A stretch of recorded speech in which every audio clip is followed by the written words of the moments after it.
Let's go to the movies. Played it for her, you play it for me. You just put your lips together and blow. Go ahead. Make my day. Fasten your seatbelts. It's going to be a bumpy night. I got a bad feeling about this. I have a feeling we're not in Kansas anymore. Frankly, my dear, I don't give a damn. Welcome to the Classic Film Club with Richard Kuipers. Hello and welcome to the Classic Film Club. Richard Kuipers here with you. I'm a film critic for the international trade paper Variety, film festival programmer and documentary producer. I've loved movies ever since my mother took me to see Born Free at the Malvern Dendy in Melbourne about a million years ago, and I'm especially interested in films that have attained classic status and looking at how well they play in 2020 and 2021. We're almost there. Has time treated them well? Have some of these classic movies lost their magic over the years? Have some aged really well? Do they play better now than they did in the day? And how have their messages and meanings been affected by the march of time? Digging into the vaults of cinematic treasures is a fascinating experience, to say the very least. It's like pulling out records you may have loved in your younger days, but you haven't played for a long time. If they still sound great, great. If not, it can be sobering and make you reflect on things a little bit as you realise that the music is still the same, but how you hear it has changed. I'm doing just that right here, rewatching famous and highly acclaimed movies and casting a critical eye on their merits and shortcomings in the cultural, social and political times in which we live. That's the main focus of the Classic Film Club, but we're also here to celebrate films that may not be famous titles that most people recognise, but are lesser-known gems that might have followings among film buffs and film critics, but they deserve to be more widely known and seen. I also love a guilty pleasure, so stay tuned as well for our Trash and Treasure segment, when I pull out diamonds from the dustbin and tell you why they're essential viewing. But first, let's tackle one of the most famous, awarded and profitable films of all time, which lately has become one of the most problematic films of all time. Gone with the Wind, the adaptation of Margaret Mitchell's 1936 bestseller about the on-again, off-again romance of Scarlett O'Hara and Rhett Butler in the southern state of Georgia before, during and after the American Civil War. Mitchell's book ranks second, only behind the Bible, as America's most read book. And the film, directed by Victor Fleming and starring Vivien, Leigh and Clark Gable, is one of the most viewed American films of all time.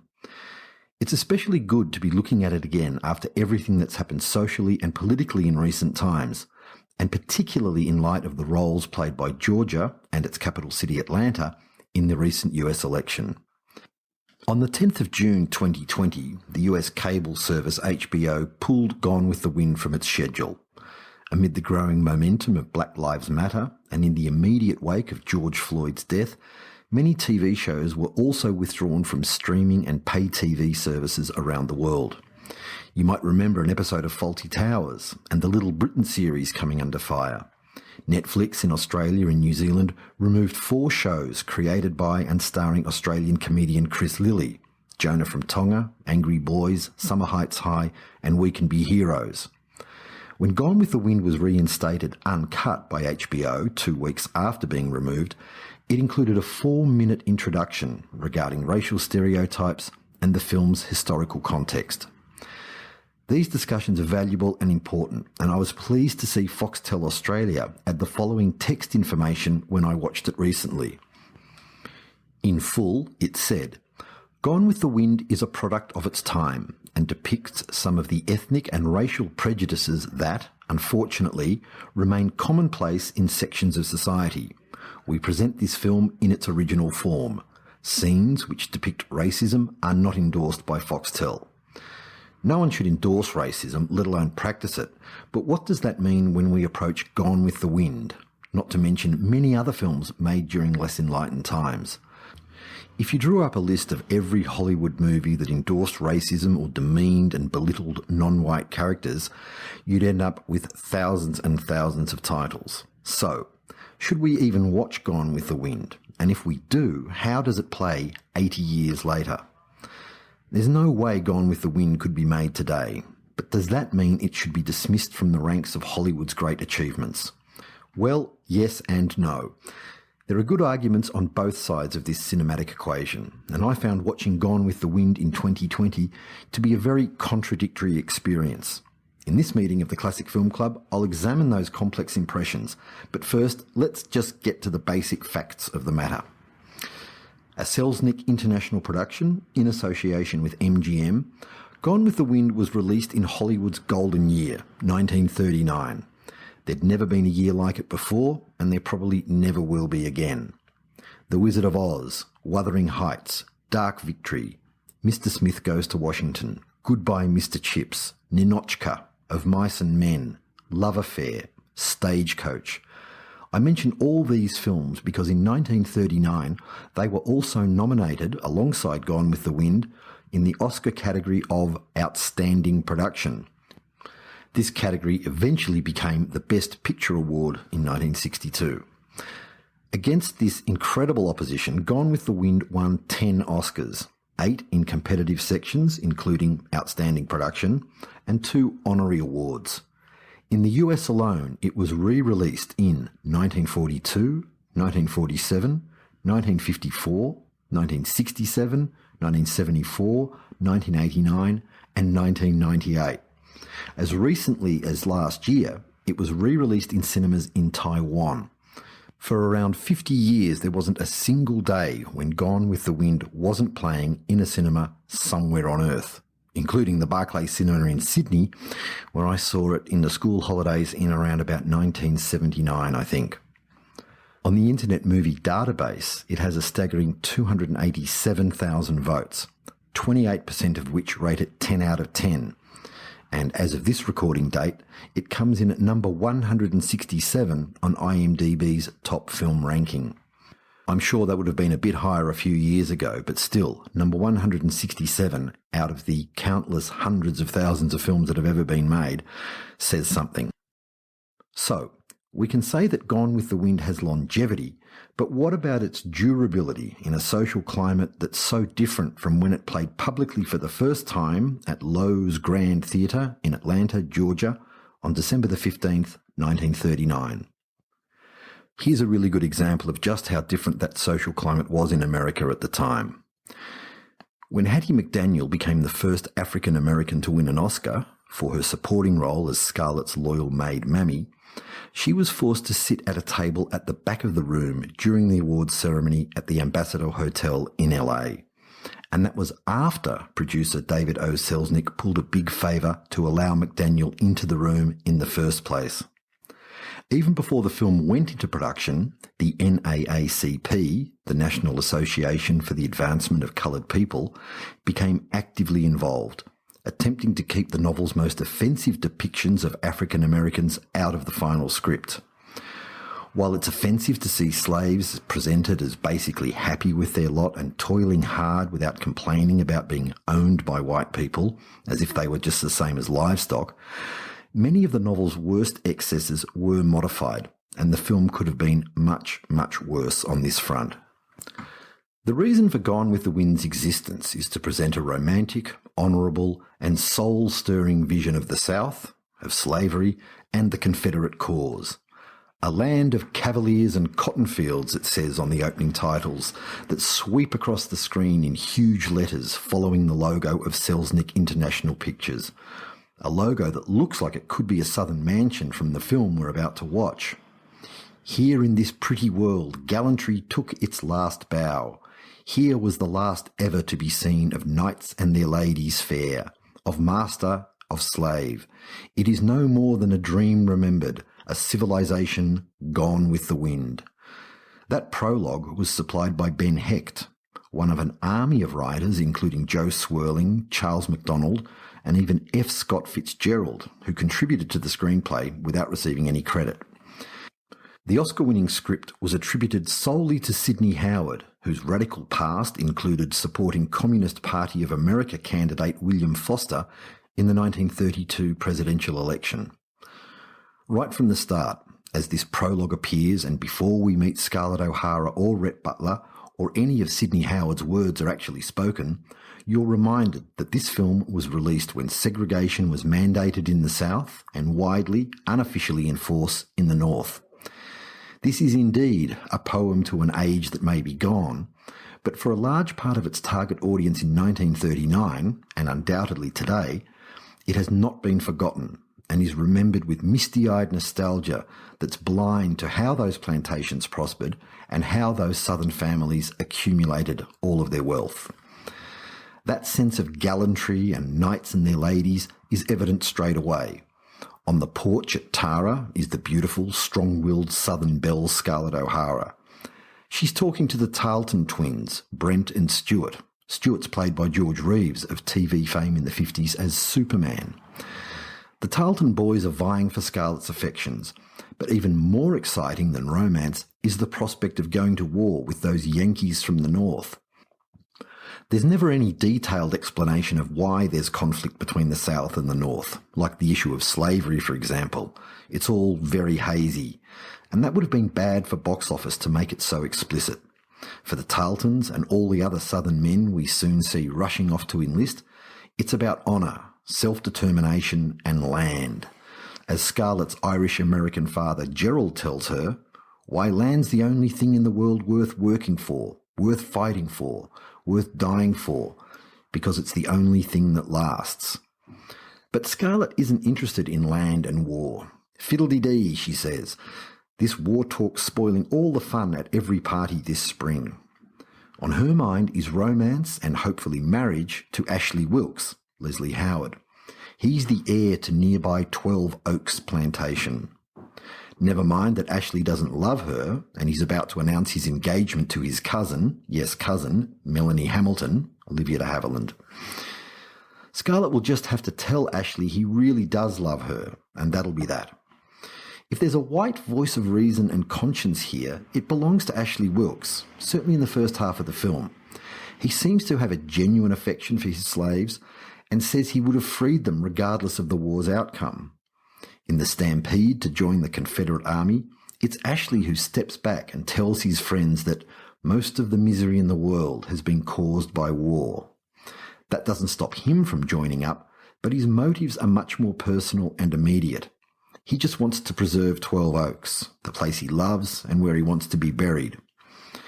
When Ashley returns from the war, he's clearly suffering PTSD and is suicidal. A world which is worse than death is how he describes coming home to the wreckage of 12 Oaks.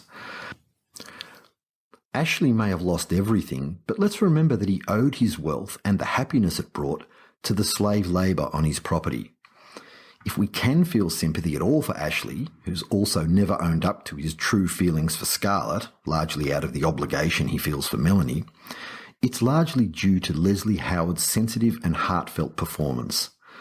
Howard, who was the star of Intermezzo and The Scarlet Pimpernel and was Oscar-nominated for Pygmalion and Berkeley Square, co-starred with Olivia de Havilland in It's Love I'm After, a very zingy 1937 comedy directed by Archie Roach, in which an engaged heiress, played by de Havilland, gets tangled up with an egotistical actor, played by Howard. It's great fun.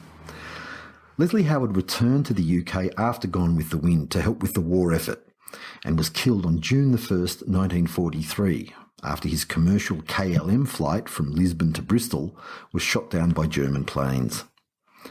Even if he doesn't realise the contradictions and hypocrisy of his position as a moneyed southerner whose noble notion of freeing his slaves would adversely affect his profit margins, Ashley is a calming and sensible presence. His earlier words of caution about war ring loudest in famous scenes of Scarlett wandering through thousands of wounded and dying Confederate soldiers on the train tracks of Atlanta, and especially when she turns away in horror when Dr. Meade, Harry Davenport, is about to perform an amputation without anaesthetic. Gone with the Wind may glorify the Confederate cause, but to its credit, it never glorifies war itself. There are no big battle scenes, and the only deaths we witness of men in uniform come during the Yankee occupation of Atlanta, when the lives of Southern civilians are placed at risk. If not the conscience of the film, the heart and soul of Gone with the Wind is undeniably Ashley's wife and cousin Melanie, played so beautifully by Olivia de Havilland, whose career to this point included Captain Blood, The Charge of the Light Brigade, The Adventures of Robin Hood and Dodge City, all with Errol Flynn, and Anthony Adverse opposite Frederick March. Almost impossibly sweet, selfless and noble, Melanie is the best friend Scarlett O'Hara could ever have, even if Melanie's husband is the man Scarlett wants for herself. It's hard to like Scarlett and warm to her throughout the entire story. She's so selfish, and today we'd be tempted to call her a stalker. But Melanie's the opposite, and dramatically she's the perfect foil for Scarlett. Melanie loves Scarlett as a sister. Melanie becomes a volunteer nurse, as does Scarlett, but she's never convincingly committed to it. Unlike everyone else in Atlanta society, Melanie's happy to talk in public with Belle Watling, owner Munson, the madam of an upscale brothel frequented by the city's rich and powerful men. Hypocrisy again. Belle's offer to donate part of her earnings to a hospital has been rejected by so-called respectable society as an insult to the Confederate cause. That's until Melanie, who's educated and well-read, graciously and without judgment accepts Belle's much-needed funds.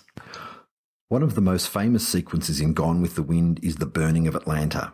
It was filmed in December 1938, very early in the production schedule before Vivien Leigh had signed on, requiring the use of a stand-in for Scarlett in wide shots. Watch closely and you can see the stand-in's face turned away from camera or with a raised arm hiding her identity. Moselle Miller, who was Vivien Leigh's double, was paid about $27 a day for her work. But it's not Scarlett's fate we're most concerned with in the burning of Atlanta scene as Rhett Butler drives a horse and buggy through the flames. Melanie and her newborn baby are in the carriage.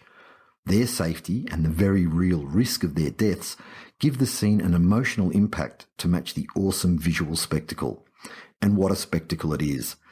This sequence takes Gone with the Wind into apocalyptic zombie movie or Mad Max Fury Road-like territory, with Rhett fighting off desperados attempting to steal their transport, while an inferno slowly engulfs the town and the lives of a mother and baby hang in the balance.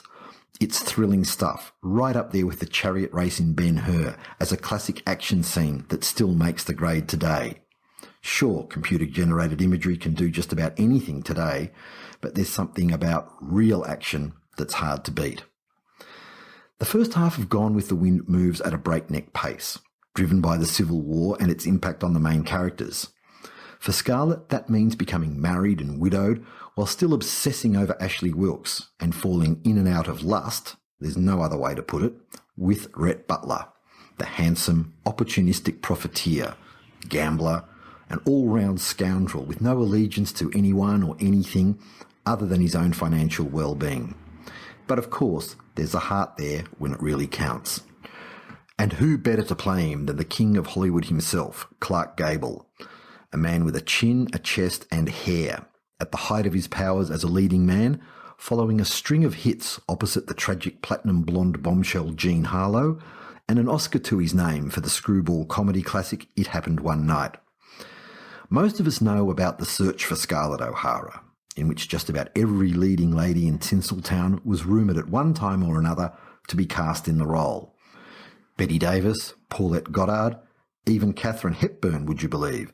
But much less is known about the casting of Rhett. Gable was Selznick's first choice, but tricky contractual matters in the studio system of the times meant that leading men, including Gary Cooper and Errol Flynn, came into the frame before Gable could be secured, even though he didn't really want the part that eventually became his most famous and even earned him an Oscar nomination.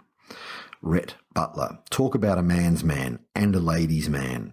Rhett is friends with Belle the bordello keeper and infuriatingly attractive to Scarlett, who loves and hates his brash, straight-talking ways. The chemistry between Vivien Leigh and Clark Gable is terrific, hurling insults at each other one moment and declaring their love the next. Even when they finally do marry, no spoiler alert there. Even if you haven't seen the film, you know they will. There's tension, tragedy and fabulous melodrama from the moment they say, I do. As wonderful as the Scarlett-Rhett relationship is, it sustains the second half of the film, which is otherwise a little bit limp and repetitious. There's one particularly troubling aspect involving rape inside marriage. There's no question about what happens one night at the magnificent mansion Rhett has built for them in Atlanta. Drunk, Angry about Scarlett's ongoing love for Ashley and her refusal to have sex with her husband, Rhett marches Scarlett upstairs against her will. She's furious and resisting him strongly. He says, "This is one night you're not turning me out." The next morning, Scarlett is seen smiling, beaming even with happiness. But for me, this can't exonerate the previous scene, as there's not even the slightest hint that it might be a game that Scarlett secretly enjoys or wants. That would have been too much to convey to general audiences in 1939. It's possible that Margaret Mitchell based this part of the story on her own horrific experiences while married to Red Upshaw, a violent alcoholic. It's also been suggested that Rhett Butler was an idealised version of Upshaw. In any case, it's a nasty scene of macho dominance, and it really detracts from the film. A shame, because elsewhere in the Rhett-Scarlett relationship, there's so much to enjoy. I mentioned before that it's hard to like Scarlett, but she's always compelling, and that's what drama requires with an unsympathetic central character. We always want to know what's going to happen next in her colourful and extremely eventful life. The first time Scarlett and Rhett meet is at a barbecue at 12 Oaks. Scarlett's immediately intrigued when told about the terrible reputation of this dashing man dressed in a fancy black suit. After Butler has mentally undressed her and given her the first of many highly sexual stares and smiles, Scarlett tells a friend, "He looks as if he knows what I look like without my shimmy." Some of the film's best dialogue is exchanged when they're in the heat of passion or at the height of hostility. "You'll never corner me, Rhett Butler, or frighten me. You've lived in dirt so long you can't understand anything else," says Scarlett. And as Rhett says, "I love you because we're alike. Bad lots, both of us, selfish and shrewd, but able to look things in the eyes as we call them by their right names." It's great stuff. It really sizzles. The running time of Gone with the Wind is 221 minutes, or somewhere between 234 and 238 minutes if you count the overture, intermission and exit music that audiences would have experienced on original release. Quick side note, I love overtures that accompanied so many of those big Hollywood films made from the 1920s to the 1970s. The Wizard of Oz, Ben-Hur, 2001: A Space Odyssey, That's Entertainment. Films like that come to mind. When the lights were still up and the curtains were still closed, the overture music brought anticipation and a marvellous sense of occasion to going to the movies. Much better than the 20 minutes of advertising we get now. The intermission of Gone with the Wind comes after the war is over and Scarlett returns to her shattered family in the ruins of Tara, vowing to rebuild the great family home. "As God is my witness, I'll never be hungry again," she says. It's actually not a bad idea to give yourself an intermission at that time as well, to think about this sprawling story and how it's been told. Visually, it's superb in 3-strip Technicolor, only the 30th feature film to use that process, and it's gorgeously costumed and art-directed and set to a rousing score by the legendary Max Steiner, Oscar-nominated for this, and winner for Now Voyager, Since You Went Away, and The Informer. But what you can't ignore about Gone with the Wind, and what we need to look at more closely than ever before, is the portrayal of African-American characters. In early scenes, we watch contented slaves peacefully working the fields. There's field foreman Big Sam, Everett Brown. He'll remain loyal to the O'Haras even after the war, and he rescues Scarlett when her life's in danger. Pork, Oscar Polk, is a house servant. Like Big Sam, he stays with the O'Haras after emancipation. Prissy, Butterfly McQueen, another house servant. With her high-pitched voice, exaggerated speech and dim-witted nature, she's played for comic relief. Rhett calls her a simple-minded darky. None of the black characters here are treated with much dignity, but Prissy comes off the worst. She's the living embodiment of that idea that black people are intellectually inferior and stand little hope of making their way in the world on their own. They need white owners to provide the basic necessities and are better off in servitude. We do see some freed slaves in the course of the film, but mostly they're portrayed as hustlers and opportunists who've teamed up with carpetbaggers, those despised northerners who came to the South after the war to exert political and economic influence. One scene shows a carpetbagger offering a grant of 40 acres and a mule to newly freed blacks, a reference to Special Field Orders No. 15, issued by the North's General Sherman in January 1865. In truth, there was a very short window for this order, and it was never properly enacted before being rescinded completely by Abraham Lincoln's successor Andrew Johnson. Few freed slaves ever received 40 acres and a mule. Interesting to note here is that African-American filmmaker Spike Lee, Black Klansman Malcolm X, named his production company 40 Acres and a Mule. 40 Acres is also the name of the RKO Studios backlot that David O. Selznick leased in 1935 and used for the filming of Gone with the Wind. As you watch it land to burn, you're also watching sets of the original 1933 version of King Kong go up in smoke. I like digging into history such as this. It helps us understand the context of stories we watch and reminds us that movies should never be mistaken for accurate history lessons. Some come close to the truth, others treat it as an afterthought, but no drama, even 221-minute epics such as this, can tell the whole story. But let's get back to the issue at hand and look at the most important African-American character in Gone with the Wind, Mammy, played by Hattie McDaniel, whom I mentioned earlier as only being allowed to sit at a side table at the Academy Awards, even on the very night she became the first African-American to win one of those famous statuettes, Best Supporting Actress. The character name itself, Mammy, is the dominant caricature of African-American women in literature and cinema. Mammies were created to give the impression that slaves were happy and even contented to be part of the household of their owners, and therefore slavery itself was acceptable. Giving them a nurturing, mothering role is an inherent part of this. They bring up white children, they're part of the white family, and are always large-framed, older women with no overt sexual appeal that could raise questions about wrongdoing with the male head of the house. We know from history that's far from the truth, but it's very convenient in dramas such as Gone with the Wind and hundreds of other films. And so it is here, with Mammy, whom we first meet as the sassy and straight-talking housemaid, who's been with the O'Haras for generations and is the only character apart from Rhett Butler who ever tells Scarlett O'Hara the truth. As Scarlett prepares for the big 12 Oaks barbecue at the beginning of the film, Mammy tells her to eat something beforehand so she won't appear to be unladylike by eating at the gathering. That in itself tells you plenty about social norms and sexism in bygone days.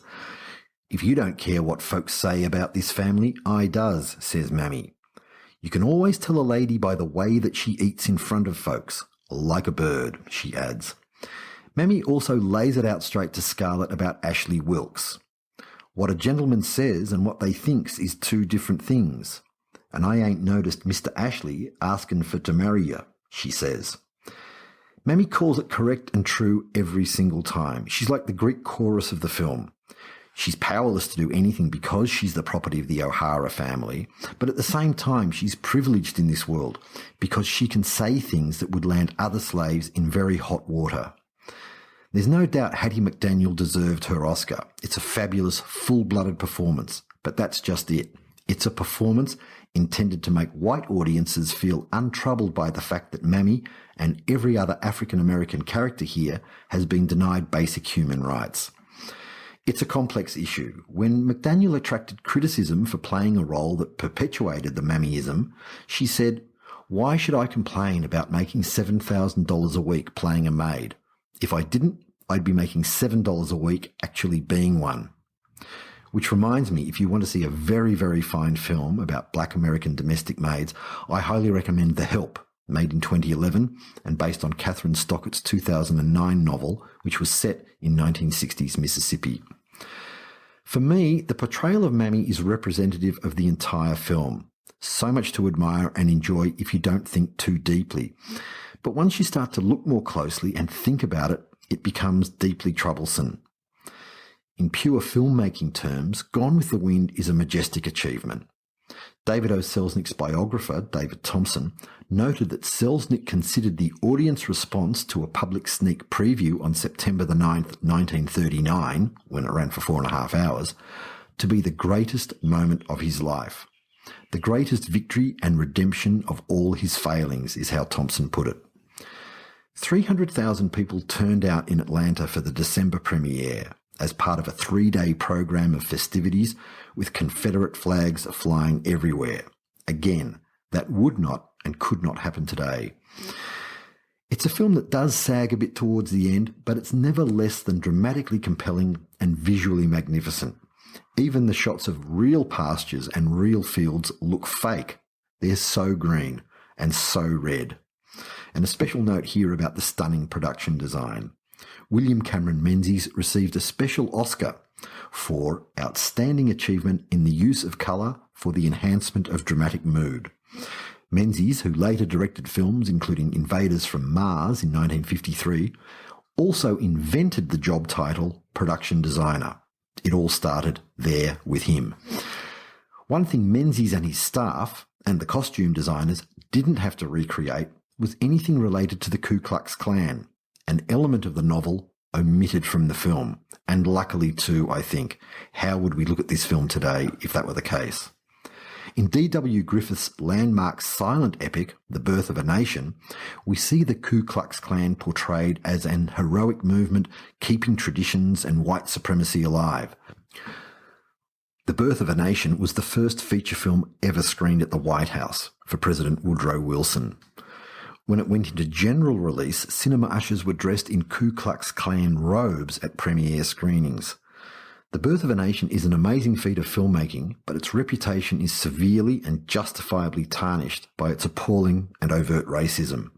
In Gone with the Wind, we're aware of Southern men attending a political meeting, but we don't see this meeting, nor is the group named, but it's most certainly the Ku Klux Klan.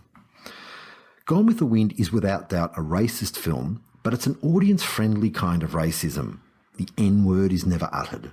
Apart from a couple of moments like Rhett Butler's simple-minded darky comment, there's no speech-making or foot-stomping about slavery or white supremacy. It's not acceptable now, but in 1939, Gone with the Wind presented a view of the Civil War-era South that was consistent with general community attitudes at the time. It had to be. This film cost a staggering $3.85 million to make, and it needed to be accepted and embraced by the widest possible audience in order to become profitable, which it did. It made $189 million domestically and $200 million internationally on first release alone. With adjustments for inflation, that's about $1.8 billion, making it still the highest grossing film of all time. Watching Gone with the Wind is a very mixed motion picture experience. As a spectacle and as entertainment, it's 4.5 out of 5 for me. But on so many important fronts, it hasn't stood the test of time well at all. It represents and promotes views that for me are unacceptable, and I simply couldn't put those to one side and just go with the flow of Vivien, Leigh and Clark Gable's dynamite central performances and everything else the film has going for it. While I don't regard it as a classic, a fallen classic maybe, I still highly recommend watching Gone with the Wind at least once, because of its legendary stature and its undeniable importance in the history of cinema. Toto, I have a feeling we're not in Kansas anymore. This is the Classic Film Club with Richard Kuipers. I'd like to stick with the general theme of this Classic Film Club meeting by looking into Australian movie history and the representation of Aboriginal and Torres Strait Islander characters. For me, the most exciting development in Australian cinema over the past 2 or even 3 decades has been the emergence of Indigenous filmmakers telling their own stories. Samson and Delilah and Sweet Country by Warwick Thornton, Radiance, Brand New Day by Rachel Perkins, Beneath Clouds and Mystery Road by Ivan Sen, Wayne Blair's The Sapphires and Top End Wedding, to name just a few. There are so many more. But long before the long overdue emergence of Indigenous filmmakers, Australian cinema relied on Anglo filmmakers to tell stories involving Indigenous characters. Sometimes, shamefully, white actors in blackface played Aboriginal characters, such as Ed Devereaux from the famous Skippy TV series, playing Black Tracker Jubal in the 1968 film Journey Out of Darkness. The same film also featured Malaysian-born singer Kamal playing an Indigenous character. Let's go back 13 years before that to 1955, and an Australian feature film that's the first of its kind on several different fronts. Made by the pioneering team of Charles and Elsa Chevelle, Jedda was the first Australian film in colour. It's also the first Australian film selected for competition at Cannes, and the first to feature Indigenous actors in leading roles. The story is set in Mongala, a remote cattle station in Central Australia run by Doug McCann, George Simpson Little, and his wife Sarah, Betty Sutter. After losing her own child, Sarah adopts Jedda, an Indigenous baby whose mother died in childbirth. Reflecting a common view in 1950s Australia, Sarah decides to raise Jedda as if she were white, denying her access to her Aboriginal roots in the belief she'll have a better chance in life. Doug is sceptical, believing that blacks and whites are too different for this to work, and that Jedda should be allowed to go on walkabout and learn about her people. "They don't tame," he says, to which Sarah replies, "It's my duty to try." Narrating the story is Joe, an Afghani Aboriginal orphan raised by the McCanns. When the story fast forwards to Jedda as a young woman, Joe falls in love with her and wants to marry her. But Jedda, played by Rosalie Kunoth-Monks, remains frustrated and confused about not knowing her language or culture. Although flattered by Joe's attention and attracted to him, Jedda is drawn much more strongly towards station worker Marbuk, Robert Tudawali. This handsome, mysterious man whisks Jedda away in the hope he can marry her. She's willing at times and resists him at others, but Marbuk's desire for Jedda has broken a tribal taboo, leaving them as outcasts while they're also being pursued by Joe and Northern Territory police officers. Like Gone with the Wind, Jedda is very much a product of its time. From 1909 to 1970, the Aboriginal Protection Act operated in Australia. This granted authorities permission to take mixed-race Indigenous children away from their mothers and have them raised in mostly church-run facilities and trained to become maids and other domestic workers. These children are known as the stolen generations, and the national trauma resulting from this policy remains ongoing and very present in Australian society today. It's one of the most shameful chapters in Australian history. As appalling as the Aboriginal Protection Act was, many otherwise decent, ordinary Australians sincerely believed it was for the best. We see this in Sarah as she goes about her task, with genuine love and care, to be sure, but with such a misguided and eventually catastrophic adherence to the belief that her race and culture are superior. On the other side of the equation is her husband Joe, who stops short of saying anything truly enlightened, but does at least recognise Indigenous people and their culture as being unique and valid, and never uses any of the derogatory terms that would have been accepted by most viewers in 1955. At the heart of the film, and what makes it so well worth watching today, are the central performances of 16-year-old Rosalie Kunoth-Monks and 26-year-old Robert Tudawali, neither of whom had acted before. Very few words are spoken between them. Most are in Marbuk's language that Jedda does not understand, and some are in English. But the danger, apprehension and passion of their relationship is powerfully conveyed, so powerfully that words really aren't necessary. Rosalie Kunoth-Monks, an Arrant and Matiere woman, was born on Utopia Cattle Station and was billed here as Nala Kunoth. She later became a nun before working in politics and human rights, and was named NIDOC, National Aborigines and Islanders Day Observance Committee, Person of the Year in 2015. She is an enormously respected Indigenous Australian woman. A Tiwi man from Melville Island, Robert Tudawali appeared in a few other productions and was elected Vice President of the Northern Territory Council for Aboriginal Rights in 1966. His troubled life came to a premature end in 1967, but his remarkable performance as Marbuk is firmly etched in Australian cinema history. Jedda was filmed on locations that had never been seen before in colour in a feature film. Coolabah Cattle Station, Stanley Chasm and Ormiston Gorge among them, and they're superbly photographed by DOP Carl Kaiser. As we so often say about Australian films set in the outback, the landscape comes alive and seems like a living, breathing character. Interiors and a small number of exterior scenes were filmed at Avondale Studios in the Sydney suburb of Chirella. Some of the matching between location and studio is noticeably substandard, with painted backdrops all too obvious. Additionally, Jedda is hampered by the casting of white actor Paul Raynal with dark makeup playing Joe. It's not the really awful black and white minstrel type makeup, but blackface is still blackface any way you look at it. Yet for all its flaws, which includes some clumsy dialogue and variable supporting performances, there is something special about Jedda, because it is at least trying to say something, and it's sympathetic to the plight of its central character. Yes, it fumbles around a bit and bends things to not confront mid-1950s audiences too much, such as never mentioning the forced removal of indigenous children from their mothers, but Jedda does have its heart in the right place. It's sincere, and for that it earns my respect and recommendation. Jedda was Charles Chauvel's final film. Chauvel also made 40,000 Horsemen and The Rats of Tobruk, both starring legendary Aussie actor Chips Rafferty. Jedda was a sizable hit in Australia when it opened in May 1955 and was released in the UK and the USA in 1956, where it was retitled Jedda the Uncivilized.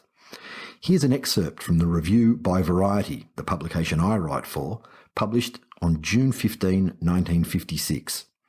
Australians generally have little sentiment for their native Negro people. Their words, not mine. And this: although the Australian Aborigine is generally unlovely, Robert Tudawali is a dark native male of fine physique and a natural actor. That review was written by an unnamed Variety critic in Sydney, and shows, like the film, what was acceptable in print and by community standards of the time. And I'm really pleased that those kinds of things would be completely unacceptable now. Jedda is available to buy on DVD, but isn't that easy to find on streaming services. The best way to track it down is through the Beamer Film streaming service that operates via council libraries. It's actually a great free service, and I do highly recommend you look it up on your local council website or by Googling Beamer Film. B-E-A-M-A, film. This is not a cash for comments moment, I assure you. I actually only just discovered Beamer Film for myself when I wanted to watch Jedda again. It's a great way to connect with your local library, and the selection of films for free is excellent once you've registered with the library. Finally, to the traditional trash and treasure segment of the Classic Film Club. I'm staying on topic here with a few recommendations from the wonderful world of blaxploitation cinema. Blaxploitation was the tidal wave of predominantly action and crime stories that sprang up in America in the early 1970s. Unlike race cinema movies that were produced exclusively for black audiences from the silent era to the early 1950s and are largely lost and forgotten now, blaxploitation was made for general audiences by both indie companies and major film studios. While most were made by white directors, many were also made by African-American filmmakers, such as Gordon Parks' Shaft, 1971, with its Oscar-winning theme by Isaac Hayes.